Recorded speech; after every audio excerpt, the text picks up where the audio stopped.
On his first day of law school, Oliver Hill's professor told him he could choose to be one of the two types of lawyers, either a social parasite or a social engineer. His lifelong work shows that he chose to be the latter. Oliver Hill fought and succeeded in breaking down Jim Crow laws one court battle at a time. Oliver W. Hill was born in Richmond, Virginia on May 1, 1907. His original name was Oliver White. However, he changed his name to Oliver Hill after his mother, Olivia White, remarried Joseph C. Hill. Oliver's biological family left the family early on. Like many African Americans, Oliver's parents worked at a series of seasonal resorts in Virginia. Oliver would spend his early life with relatives until the death of his grandmother. Then he and the family moved to Roanoke. As the seasonal resort work continued, Oliver's parents left him in Roanoke to be raised by the Pentecost family. The Pentecosts were good yet strict people. They ensured that Oliver knew the importance of self-respect, education, and hard work. The Pentecosts were so focused on education that they sent Oliver to high school in Washington, D.C. After graduation, Oliver attended Howard University. It was in his second year he was gifted a set of law books from a recently deceased uncle. It was these books that Oliver Hill would later say he first became interested in law. One of Oliver's first significant court wins was equal pay for black and white teachers. Before the win, the general rule was that the lowest paid white teacher would always make more than the highest paid black teacher.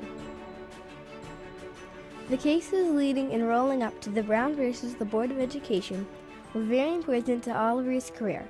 One such case was very close to home and his heart.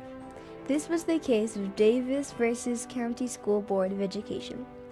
Oliver worked with the 16-year-old Barbara Johns and Dorothy Davis, who organized a strike due to a very poor condition of their school, overcrowding, and access to education. Oliver also noticed that many secondary schools for blacks were called training schools. In the majority of places, blacks were being prepared not for college but for trades and services like home economics, beauty, woodwork, and bricklaying. White schools, however, taught their students advanced science like electronics, physics, and chemistry.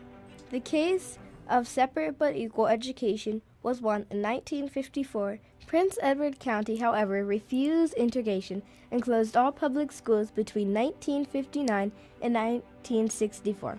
This very important case was an important part of Brown versus the Board of Education, ending school segregation. Oliver would spend the majority of his life continuing to fight for civil rights and breaking down discrimination. He was an elected member of the Richmond City Council and in 2003 was named Virginian of the Year by the General Assembly.